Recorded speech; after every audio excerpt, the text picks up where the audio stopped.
বাসায় মেহমান আসলে কিন্তু হুটহাট এই রেসিপিটি তৈরি করতে পারেন। করলা খেতে আমরা অনেকেই বেশি পছন্দ করি, কিন্তু তিতা ভাবের কারণে অনেকে আবার এটাকে একদমই পছন্দ করি না। যারা পছন্দ করেন না তাদের জন্য আজকের রেসিপি। চলে যাচ্ছি মূল পর্বে। প্রথমে কিন্তু এখানে আমি তেল দিয়ে দিচ্ছি ফ্রাই প্যানে একটু বেশি করে, আর একটু বেশি করে তেলটা দিতে হবে, আর তেলটাকে গরম করে নিতে হবে। করলা থেকে পানি ঝরিয়ে তারপর সামান্য লবণ মেখে তারপর আমি করলাটাকে একদম খুব সুন্দর করে ভেজে নিচ্ছি।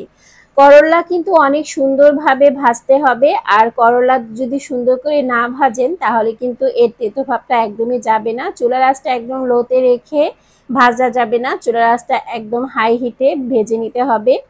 তাহলে কিন্তু করলাগুলো অনেক সুন্দরভাবে ভাজা হবে, আর এর ভিতরে যে তেতো ভাবটা থাকবে সেটা কিন্তু একদমই চলে যাবে।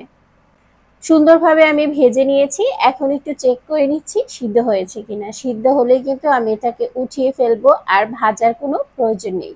তাতে করে কালারটাও অনেক বেশি সুন্দর আসবে, আর খেতেও অনেক বেশি ভালো লাগবে।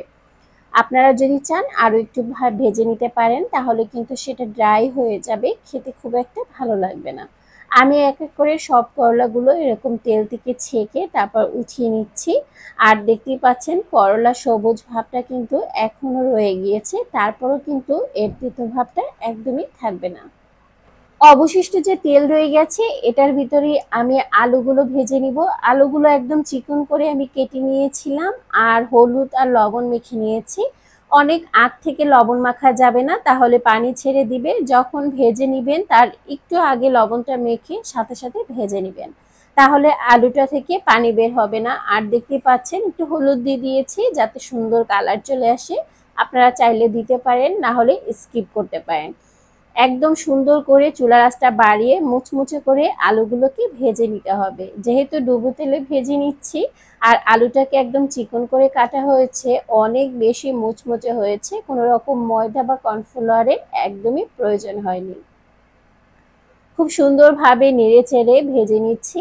এখন আমি আস্তে আস্তে করে এগুলোকে তুলে নিব যতক্ষণ পর্যন্ত না ভাজা হয়ে যায়। কিছুক্ষণ ভাজার পরে খুব সুন্দর একটা কালার চলে এসেছে, আর আলুগুলো কিন্তু একদমই সিদ্ধ হয়ে গেছে, আর অনেক বেশি মুচমুচে হয়েছে।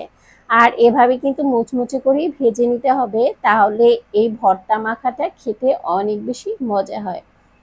তেলগুলো ছেঁকে খুব সুন্দরভাবে আস্তে আস্তে করে তুলে নিচ্ছি।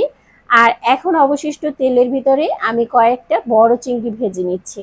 আপনারা চাইলে কিন্তু ছোট চিংড়ি দিয়েও এই ভর্তাটা করে নিতে পারেন। এখানে গোটা কয়েকটা রসুন আর এখানে আমি 2টা বড় সাইজের পেঁয়াজ দিয়ে দিচ্ছি। লাল করে সুন্দর করে এগুলোকে ভেজে নিতে হবে, তাহলে কিন্তু টেস্টটা খুবই ভালো পাওয়া যাবে। ঠিক এইভাবে লাল করে ভেজে নিয়েছি। আপনারা চাইলে আর কম ভেজে নিতে পারেন। আমি এক এক করে তেল থেকে সবগুলো তুলে নিচ্ছি। আর এ পর্যায়ে ভাজা হয়ে গিয়েছে, আর এ পর্যায়ে গোটা কয়েকটা শুকনো মরিচ আমি ভেজে নিব। এই ভর্তা মাখাটা তৈরি করার জন্য শুকনো মরিচটা অনেক বেশি প্রয়োজন, কারণ এটা টেস্টটা অনেকটা বাড়িয়ে দিবে। আপনারা চাইলে কিন্তু কাঁচা মরিচও ব্যবহার করতে পারেন, কিন্তু বেটার রেজাল্ট পাওয়ার জন্য এখানে শুকনো মরিচ ব্যবহার করতে হবে। আর খুব মুচমুচে করে শুকনো মরিচগুলোকে একদম ভেজে নিয়েছি, তাহলে ভর্তাটা অনেক বেশি মজা হবে। খুব সুন্দরভাবে সবগুলো নিয়েছি, আর আলুটা কতটা ঝরঝরা হয়েছে দেখে অবশ্যই বুঝতে পারছেন। বাটনা দিয়ে এবার আমি বেটে খুব সুন্দরভাবে ভর্তাটা করে নিব। সেজন্য সামান্য পরিমাণ লবণ দিয়ে দিচ্ছি, আর কাঁচা পেঁয়াজ নিতে হবে বেশি করে, তাহলে টেস্টটা খুবই ভালো পাওয়া যাবে। করলার একদম ডিফারেন্ট একটা রেসিপি এটা বলতে পারেন। যদি কেউ না ট্রাই করেন অবশ্যই অবশ্যই ট্রাই করবেন। যারা করলা অনেক বেশি পছন্দ করেন তারা তো মাস্ট ট্রাই করবেন। খুব সুন্দরভাবে বাটনা দিয়ে থেতলে নিয়েছি চিংড়ি মাছ, কাঁচা পেঁয়াজ, আর এখন হাত দিয়ে সুন্দরভাবে মাখিয়ে নিতে হবে। অনেক বেশি প্রেশার ক্রিয়েট করার কোনো প্রয়োজন নেই, আলতো হাতে খুব সুন্দরভাবে মাখিয়ে নিলেই কিন্তু এই ভর্তাটা হয়ে যায়।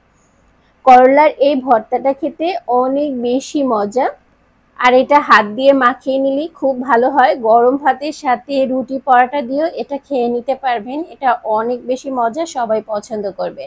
কেমন লেগেছে আজকের রেসিপি অবশ্যই কমেন্ট সেকশনে জানাবেন। ভালো লাগলে লাইক শেয়ার কমেন্ট করবেন, চ্যানেলটি সাবস্ক্রাইব করতে পারেন। নেক্সট রেসিপি দেখার আমন্ত্রণ জানিয়ে এখানে বিদায় নিচ্ছি। আল্লাহ হাফিজ।